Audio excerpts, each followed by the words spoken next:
I'm a big people person, and stemming from that has sort of started the idea that okay, let's start with the people. Everybody in the business starts with the projects, but there's like a ton of projects. There's good ones, there are bad ones. First, find the people. Try to identify like really unique, curious, bold entrepreneur type people, and enable them to do their best.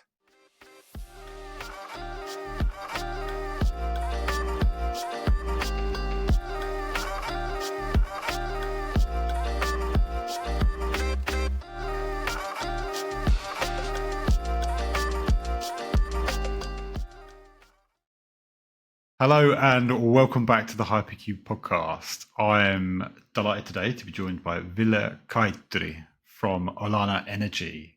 Ville, could you introduce yourself and tell us a little bit about yourself? Yes. As you mentioned, Ville Kaituri, Finnish, 35-year-old entrepreneur, person that built 4 companies so far. Could be called a serial entrepreneur, although I hate the term. It gives an indication of repeating failures. Olana Energy is energy storage IPP, independent power producer from Finland.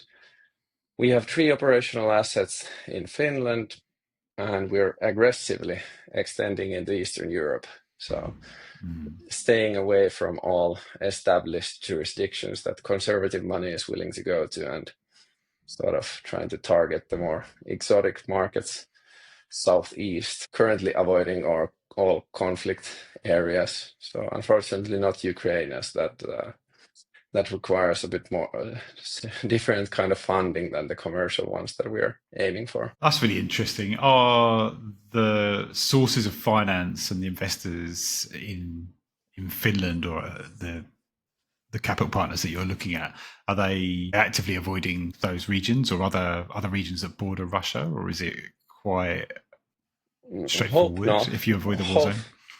Hope not, since we have 1,200 kilometers of joint border with Russia. Well, Finland has been investing in military training, and spending quite a bit of money on it for the past 80 years. That's since we last time fought the Russians. So we sort of knew that you better keep your guard up.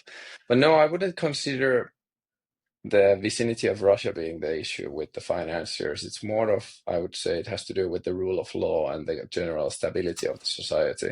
Like when you go to the Baltics, when you go to Poland, when you go into more like Moldova or Hungary, which could be considered as puppet states of Vladimir, I think that's more of the issue. Several investors have limited mandates. Like Poland is usually okay, but then again, more east than that is a bit more limited. Yeah, okay. Oh, that makes sense. And yeah, background in law and medicine. So Yeah. does that help in your day-to-day? I think serial entrepreneur makes me think you're obviously like suffering quite a lot if you are keen to do it more than once. So does the background help? A lawyer, definitely, yes. I also have a lawyer wife, and that definitely helps in avoiding at least a proportion of the conflict. Medicine, perhaps not that much, although I made some friends who are not doing business, so that's a big plus. We've done a series of events recently with our lawyers, CMS, who are engaged with a lot of the energy organisations in the UK, and it's quite interesting actually. And like, I didn't have the appreciation for how, when you get stuck into a lot of the regulatory frameworks, and law ends up being like a lens into like what's going to come in 5 to 10 years in the energy sector, because it takes such a long time to get the legals ironed out that nothing's kind of in development yet, but it will start happening down the road. It's an interesting, it's not the life for me, but definitely an interesting mix of skills. And yeah, certainly I can see how it'd be useful in navigating some of the complexities of like developing assets and things like that. Yeah, it's trying to figure out the international project financing and getting investable projects that requires a lot of paperwork. So me and my closest friend who are running the company are both lawyers, so that definitely helps, at least to save on the legal bills. Yeah, of course. Yeah. And know when you're kind of getting the right advice and when you aren't. So Olana Energy, you've rebranded from Biosolar. Can you walk us through, like, I guess the history of the organization and how you've come to be where you are? Yeah, we're turncoats big time. We started with in beginning of 23, the real estate market crashed. I had nothing to do as my background is in real estate. I had to figure out something new to do. I was told about a solar opportunity, solar boom in Finland. I was asked to be a CEO of a small development company. I started looking into the industry.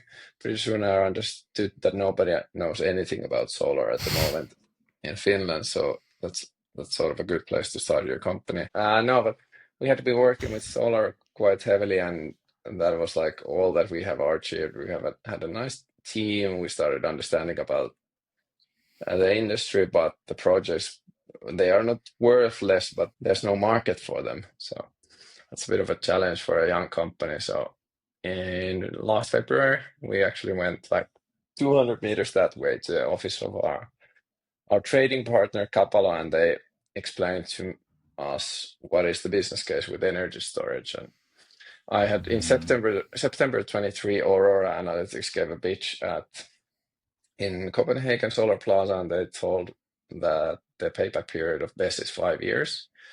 And I just sort of ruled that out. So, okay, you have a 15-year lifetime, 5-year payback period. Sounds stupid. But then when I heard that it's actually 1 year or 1.3 years or whatever, that started making much more sense. So then we started working with BESS in February. In April, we sort of made the decision that we're only working with BESS or focusing heavily on that. And then although biosolar has a beautiful greenwash sound to it, but the concept that was based in agri-PV, so sort of making solar align with agricultural needs, enabling us to get along with landowners and make something good, not only for the energy system, but also for the local bio ecosystem. That didn't really make sense anymore, or it makes sense, but it didn't create business opportunities at the time. So we needed a more generic name, and we were thinking of it for several months, and then driving to our country house, me and my wife, I was like thinking about it out loud, and she just said like, why don't you just call it Olana? Something like Olana, because our kids' names are Olavi and Ilona. And I started laughing because it's so awfully cheesy. But then I also started crying a bit because I was hungover and it sort of hit the spot. So I was like, why not? Why not? So then none of the guys shut it down. So then we became Olana, and it's Olana Energy. There's a feminine tone to it, which is good. It softens up the company in a way, perhaps, and it also enables us to do whatever we want within the energy industry. So that's for the long game. That's good. No, I love it. Everyone at Hypercube will know my gripes with a lot of other company names. Like, I find that so many companies have terrible, terrible names, like things that you can't spell or Google or things like that. And similar vibe, right? My kids aren't called Hypercube, but I tried, but the wife wouldn't have it. But I wanted a name that was like very neutral and sterile, so it's just a maths term, but it could be pivoted to other things and stuff like that. And I think it's all about a good story, especially being the founder and trying to drive like relationships. It's half this game is like infotainment and story time with the founder, right, to build trust and things. And I think it's compelling and it's a good name. It totally works. Yeah, easy to pronounce in several languages. Yeah, very important, right? So you've moved almost wholly into the BESS space. I think that's a story that's really common over here in the GB market. I think lots of people have spotted these attractive revenues, as other energy markets around Europe especially are sort of catching up with some of the secondary ancillary services, balancing mechanism, those kinds of services. I think BESS is certainly on the up across the continent. What's your approach to doing it compared to other people in Finland and like other people across these new target countries you've suggested earlier? This is a funny business case. Most of it in every market is the same, like 80%. it's a very scalable product. You pretty much need to find a parking lot that is next to an electrical substation, haul in the gear, install it. There's nothing too difficult in that. Then you have to do the integration. That's fairly challenging, but we believe that once you get it right, it's easier to get it right again. There's a huge need for balancing services, or in general balancing mechanisms in the energy market. BESS is the only technically and economically viable solution right now. It's happening in several markets at the same time. We are at some sort of turning point in that field, and hence we see that there's like a massive opportunity right now. So what we're trying to do, enter as many markets as possible, as fast as possible, trying to find a scalable concept. How do we provide the relevant support that makes sense in every market from here in Finland? What do we need locally? How do we enable the people locally working to get this started as soon as possible? I'm a big people person, and stemming from that has sort of started the idea that, okay, let's start with the people. Everybody in the business starts with the projects. Yeah, okay. But there's like a ton of projects. There's good ones, there are bad ones. If you develop 10 projects, 8 of them are going to be shit. One is going to be okay, and one is a really good one. So let's not focus on the projects. First, find the people. Try to identify like really unique people, like these curious, bold entrepreneur type people, and enable them to do their best. Like we've had these founders summits in Finland where we just get the guys over, work with our team, try to sort of distill as much information as possible, and then just send the guys back and let them do their thing. And this is how we believe that we can actually scale at a speed that is not possible in anything else than software business, I believe. And that's pretty cool to be working in infrastructure, working in energy, and actually having this opportunity to build quickly like what a high growth company in the industry. So it's pretty cool. But I think everything boils down to speed and people. Like it's a matter of seconds in this game. When you're looking at the financial model and you know the cost of every day, usually there's no cost that cannot be justified by looking at the cost of a single day if you succeed. Naturally, we still avoid all the costs. Like, although I love consultants, we try to gather in-house knowledge and do everything in-house, and we're pretty heavy on that. And we have a team of 10, 11 people now, depending on how you count it. And we can perform all the value-adding tasks of the process in-house, meaning that everything is that difficult that requires shepherding the subcontractors, because it's the same situation everywhere. No one knows how this works. And it starts with the basics, like, okay, somebody asks you what's a battery, and then they're going to be thinking about fire safety. Then you have to explain how everything is done and how it's like super safe, and the amount of battery fires is very minimal. And if you have a fire, it's compartmentalized into a unit that is the size of a fridge, and the container is going to be outside anyhow, so the damage is very small. You have to understand and explain everything. And that's the first thing. If you like try to outsource that to a consultant who knows less of the subject than you do, doesn't really make sense. So as we're pioneering an industry, we actually have to know everything and control everything. The principle we have is that you cannot outsource ownership. Like you can outsource work, you can outsource whatever, but the ownership and responsibility for everything has to be in-house, and the knowledge. I completely agree. I mean, this could turn into a 4-hour chat about just this topic alone. This is kind of close to my heart, and I agree. I think a lot of people have had their fingers burned by consultants and third parties that don't understand like the space. It was the reason when we started that we were effectively like super niche consultancy, data and AI for BESS in the GB market, because actually there was only a handful of people that understood how to do that, and we were some of them. So it's this huge advantage saying, actually, yeah, I know how to build the data platforms, the forecasts, the models. I understand how batteries are traded. I understand how all the ancillary services work, and to be able to build software technology quickly that scaled with the changing of the markets and the changing of the demand of like different providers coming online, and usher young organizations like Olana and others through their nascent sort of early stages with the software technology part. It was a huge advantage for us when we grew, and we've expanded now to like we do like lots of other energy stuff. But I deeply believe that the industry knowledge is really, really pivotal. I've had conversations with other founders of more established like developers and huge like pension fund funded ones, and similar vibe actually. They've said that when asked the question, how do you expand to like other markets? Peter Kavanagh from Harmony Energy, we spoke to him. How did you build your Australia and your New Zealand business so quickly? And he said the same thing. He said you have to find someone that you trust wholly, that has that entrepreneurial spirit, and then just give them the tools to succeed.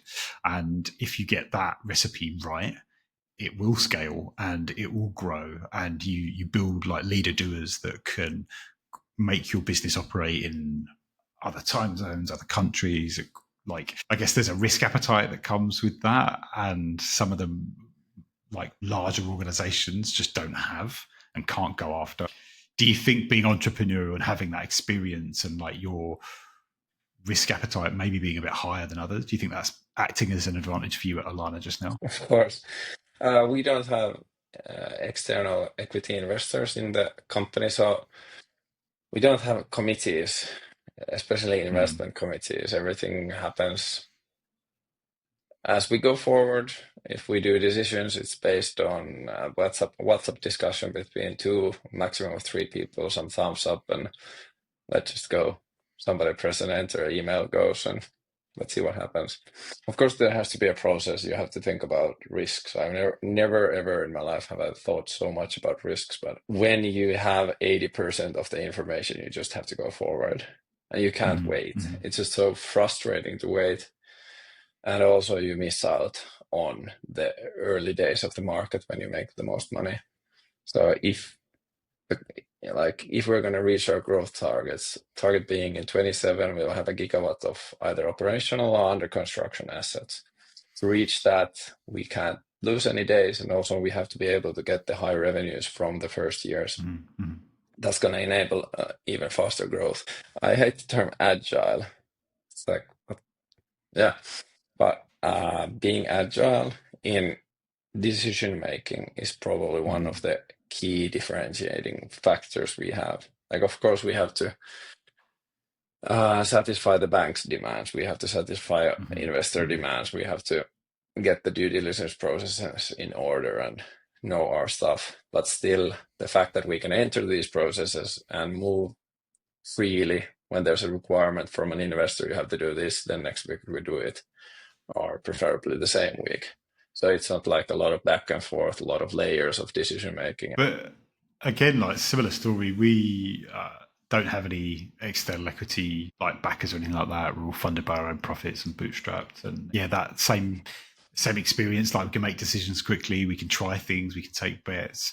And someone asked me, like, we've got to a size now that stuff's motoring and we're expanding. And someone asked me about like, oh, how do you do this and how do you do that, and acting as CEO. And I genuinely feel like it's 90% storytelling, and it's about like telling people the story. Like, you tell your customers, I understand what you do, I understand your pains, I understand how to solve them. You tell your staff, like, I can build a good culture, I'll have interesting problems for you, there's a good future for you here. And if you can convince people of those stories over and over and over again, they start to self-perpetuate and grow, and then you get other storytellers in the business that do the same thing. But I think that like second-hand, third-hand communication when you're dealing with bigger bureaucracies is really challenging when you're used to working so quickly, and you know that what you know is quite complicated because it took you years to learn it, right? It took you years to learn and understand this, and then having to translate that into like 5 slides that someone at the bank's going to translate to their manager is, yeah, I can imagine quite a painful process. To be honest, I don't know what they're pitching inside the house. It's either green light or red light, and that's how it goes. But if you're a good storyteller, you're going to build a business. or do something else like meaningful in your life. But that's one thing, how you can use stories. Yeah, for me, I think communication is the main skill, and everything else, like if you can communicate well and you've got the right intentions, I think everything else flows from that. I want to get into talking of bankers, and so did an event recently, and we're talking to a merchant bank that were responsible for quite a lot of the infrastructure, like interesting infrastructure projects here in the UK market. And actually, he said that there are no vanilla projects left, like in GB. All of the new projects that are coming online, there's something challenging or there's an existing headache that needs to be factored in. There's no pure greenfield. Yeah, you just build this, plug it in, and off you go. Because of things like the grid connection queues and regulatory changes have caused, like, gummed up the system. Do you see any of that on the continent, like, and where you're looking at developing sites, or is it much earlier and more like greenfield? Yeah, we don't have to deal with that because we're going in the markets, like, which is actually an advantage because okay, the grid applications are congested. That's a thing happening throughout East Europe, around the Baltics. Like, people have understood that there's a possibility in renewables. They might have applied for the grid with the solar project, but now they are converting it to BESS or whatever. So navigating the grid is definitely a challenge. But then again, there is a ton of capacity. So if you're willing to buy projects, which is sort of against the genetics of the company, but we have to do it just to get forward faster. For example, in Poland, if we start greenfield today, we're super happy to get it to RTB in 12 months. It might take longer, but the grid is an issue, but still there's so much capacity that we can do like standalone BESS, which makes it more clear, easier for us. So that's the only thing we do. Standalone BESS, no co-location, at least for now. No other technology. We have a few component providers that we use. Just scale everything as much as we can, and try to use the same trading partner whenever possible, and just scale the same thing. Nice that, yeah, you can marry up that supply chain so that it allows you to just drive project efficiencies, delivery, and work on the harder problems, as opposed to trying to like rediscover partnerships for every engagement. Yeah, definitely. If I wanted to find something that's like a big industrial unit that has a massive existing grid capacity that we could harness, we haven't been able to do that. There's one project in Finland, for example. Somebody's trying to build like a massive green steel hydrogen using plant, actually close to Helsinki, and there's like 1.7 gigawatts connection or something. If somebody's listening, I'm very interested, but it's very difficult to get this because they are like behind a lot of committees, and there's like a plan that in 7 years somebody's going to invest. So 7-year time horizon doesn't really justify BESS. Well, it might just, but it's challenging if we're going to have to relocate all the gear. We have only done new connections so far. And you see that being the case in, like, Poland's been mentioned a few times. That's the direction of travel for Olana. What, like, can you just riff a little bit on why is Poland such an attractive place to move next? Massive market, heavily dependent on imported energy. A lot of coal still. It's going renewable.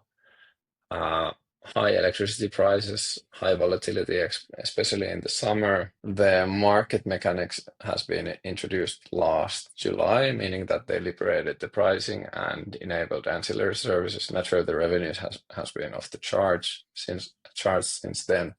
Normalizing, of course, we are betting that it's not going to go to like single-digit numbers in a few years. If everything goes well, we'll have an operational asset in December there. I see a lot of opportunities also for like an entrepreneurially led company. Poland is a good place to mess around. Like, we're now buying a project like from two guys. They are a bit more senior. They've already sort of made their impression on life. They're like, next thing they're going to be doing is retirement, or I don't know, but still. They are negotiating in a manner that no international investor would ever consider. It's a lot of back and forth. It's not structured. there's a bit of bargaining at every change, every turn. You can't get a meeting, or you might. It's just like entering these new nascent markets that are in a very early stage. You're going to meet developers and projects that are managed by like unprofessional or more normal people, and that doesn't really yet provide opportunities as well to international players. Like there has to be people like us going in there, brushing up the projects, making the documentation, make it like bankable, and then put it on the market. But that's again going to be another 6 months or 12 months or whatever.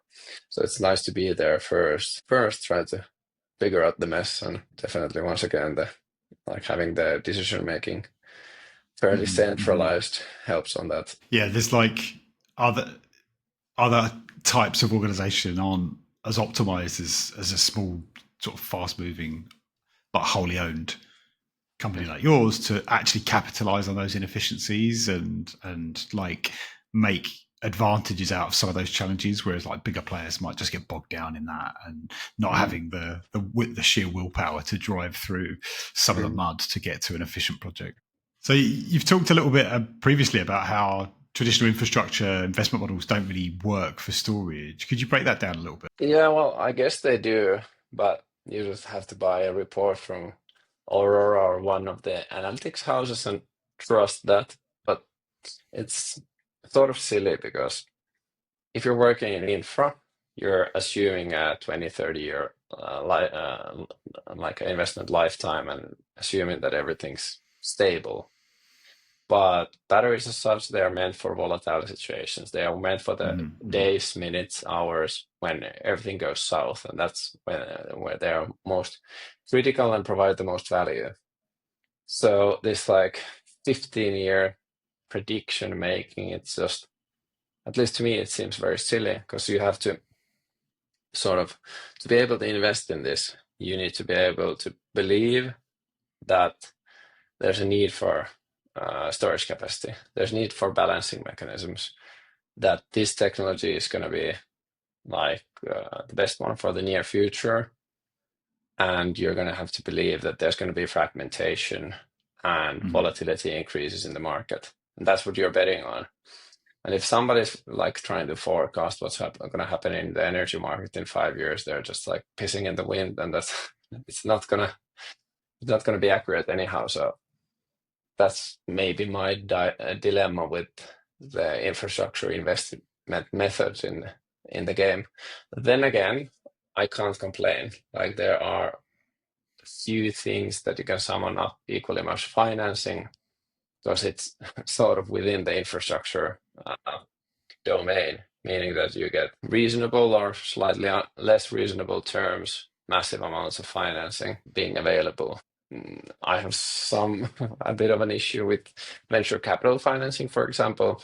If you get 100K from some random guy, he's going to instill like all sorts of locks and veto rights and whatever on you. If you get 50 million from Commerzbank, they're not even going to come to your board meetings. Just pay off your debt and they're going to be happy. So I don't think of another place where you can get as much capital on equally sort of friendly terms. So I can't really complain too much.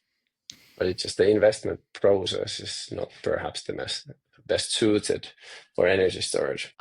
When looking at investors or partners, what qualities or like understanding do you think they need to work effectively in the energy storage space? Naturally, it would be great if they're able to move a bit faster. If they I really value if the counterparty that I'm thinking about working with has experience in BESS. Like we've been talking with Finnish banks, for example, and it starts with the like basics, like what's a battery, and that's a long way off from actually getting to an investment decision. So the fact that there are European banks that have already exposed themselves to battery projects, that's a prerequisite. Of course, if there was like an interested investor without previous experience who are like big enough and the terms are favorable enough, naturally we're willing to educate them on the topic. But if you're talking about modest-sized projects, it simply does not make sense. Or at least there has to be somebody else who's already been there knocking on the doors and laid down the groundwork. Because otherwise, it's just going to take so long that you're going to find money somewhere else faster. Second mover advantage. Exactly. And to change gears a little bit, obviously most interested in hearing, like, what do you do with data, AI, and sort of software technology in and across Olana? Well, we're a bit lazy with that since we don't trade ourselves. So naturally, we have to have a view on the market. We have to understand the market, but we can't really claim to be the masters of grasping the opportunities in the market or having a future for it. So we're just compiling as much data from other parties and trying to mess around with that, make our own view, and just try to sort of tell the story to a financier that we know what we're doing, and then just go forward. If the market metrics are there, like for example, Poland is it's easy. It's easy to understand why it makes sense. It's also easy to understand why Norway doesn't make sense, or France. So when you have a market that you decide to believe in, then you just go in and don't think about it. It doesn't help at all. If you decided to invest, just go forward. Perhaps the interesting stuff we do with data, or that we're trying to do, is taking care of our batteries. Like we want to have visibility to a cell level of all our systems. We need to have notifications of every issue that appears. We need to be able to prioritize that information to make sure that we have the best possible uptime, that we don't miss out on those opportunities that might present themselves for 15 minutes here and there. So that's where data comes in for us. Of course, we're also trying to build some sort of information flows within the company, but that we're really not there yet. Actually, that's why we're hiring a COO now. So somebody should know what time it is. Very good, very good. Well, exciting to see how that plays out. And I guess, yeah, like the forecasting piece, it is hard. Like you've said before, that the only certainty in energy markets is the volatility. Can you expand on what that means to you as like a BESS operator? Increasing volatility. Well, I think people listening to this are probably familiar with the fact that we're going renewable. We are exposed to much more unpredictable energy sources. Also, at least in Finland, also, I've understood it's a European trend. We are moving away from gas, which is a steady flow source of energy. Both the consumption and the production side are becoming harder to forecast, that they're being happening at peak day times here and there. Basic stuff for people who are listening, probably. But I guess we have to try to see what are the drivers for this volatility and make our investment decisions based on that. Why do we see that Finland is going to experience a lot of volatility? Well, we have a ton of wind and we're going to be getting much more. So that's definitely one driver. We're exchanging everything, all the heating equipment, into electrical boilers pretty much. And there's a lot of heating in Finland, as you might imagine. Although climate change is happening, but it hasn't still reached that much. We still need quite a bit of electricity. Yes, yeah. So it's fairly easy to understand in the Finnish field. But then how can these things be identified in the markets that we're considering? That's probably key for us. And so we've talked a lot about the infrastructure, investment markets. What about like the regulatory environment in Finland and I guess the rest of the EU? How do you think that needs to evolve to support BESS growth? BESS and renewables. Well, we need to go full mercantilistic. I don't know if it's an English word. If everybody else are going to be pumping up their industries globally, we need to do the same. Like whether it's tariffs or not, I don't know. There has to be subsidies. This industry is based on government interference. This is a responsible action of society that cannot be based on the goodwill of people and corporations. So like nothing relating to renewables is built in Europe. Investment subsidies, naturally that's money in the pockets of capitalists, but if you want to build an industry, that's how you do it. In Finland, we started with tariffs on wind, like 80 euros a megawatt hour or something. That was a good business back then, but that created a proper wind energy industry in Finland. Currently, everything is based on commercial terms. There's no subsidies, and still there's investments happening. Like there was just 700 million investment into wind, although electricity future prices are really low in Finland right now. So if you want to build an industry, if you want to build it fast, you need government to push it forward. Another stuff for regulation, it has to be clarified. It cannot be blocking investments. You can't go all German on this. It has to enable operators to make the best decisions. Like if you, especially in energy storage, where the whole technology is just a few years in the making, or it's been existing for a longer time, but still the technology is developing at a really fast pace. And you need to enable the operators and the developers and the IPPs to get the latest possible technology and not sort of block it with some silly regulation. And also to try out things a little bit, because it's still new. One massive issue I'm hearing all around, like I've been touring the Baltic Sea, and grid visibility is a challenge. Like just starting with the fact that you need to have somebody who answers the phone at the grid company and tell you like, hey, here's capacity in the electrical substation. Build something next to it. We have this in Finland. We have guys who answer the phone. They even answer WhatsApp. They might give you a call and see how's it going. That's epic and that's unique. In Denmark, they have this heat map system, meaning that they divide the whole country into like 1,000 zones, update it monthly, and tell you whether this micro area is overconsumption or overproduction, and they price it accordingly. Okay, that makes it a bit hard to estimate when it's changing monthly, but still very transparent. So that's the direction we want to go to. Like if we consider Poland, there you have this sort of old school way of thinking that this is a government agency. We cannot discriminate. We cannot give anyone better or worse service. So we give shitty service to everybody. Meaning that you have 1,000 electrical substations. Nobody has any clue where is the capacity. Then you have the guys who know somebody applying for the right places. Then you have the reports of the applications, and that's how people sort of study and analyze the grid by looking at how many applications are done. And that requires work, and it just creates these like rushes into each point of capacity when somebody figures it out. And that is just so silly. They could just build like an interactive map online or hire a couple of customer servants. They don't have it, so then you apply for the grid capacity. Then after 4 months, somebody replies on your application that, yeah, there was a mistake in your application in page 4, paragraph C, so please send another one and talk to you in 4 months. Or not talk to you, I'll send you a paper mail. That's like a regulation issue that definitely needs to change. But we're going there. Even like Poland, there's a new bit of regulation coming in this year, and they're cutting down on the processing times, and there's going to be more visibility. So we're going in the right direction, but just a tad slow. Painful to sort of watch the pace of government change when you used to working at speed. Definitely. Like it was unfathomable after the Ukrainian war. We've been thinking about NATO now for like 50 years in Finland.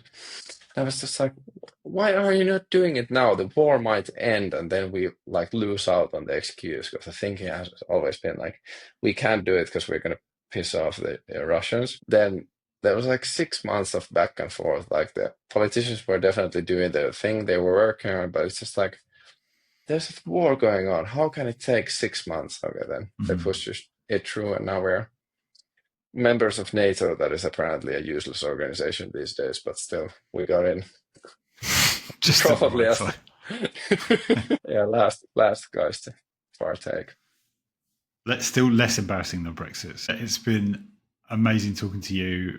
Really interested to see how Olana Energy expands and grows over the coming years and gets to your gigawatt of capacity and beyond. Before we let anyone go, I always just like to ask if there's anything you want to promote or plug, or if people want to find out more about you, where should we point them? We are going to get some social media activity. It's been very erratic for now, but LinkedIn is a good place. That's where the grown-ups go to. We also have Instagram, but that's not very professional, but you can still follow us there as well. Or you can just give us a call and come over at the office here in Helsinki. We're like 200 meters from the railway station. If you are in Eastern Europe or beyond in a developing market that has just had or is about to have a liberalization of the energy market and the introduction of ancillary services, and you're slightly crazy and willing to work around the clock and make your life really difficult, please join us.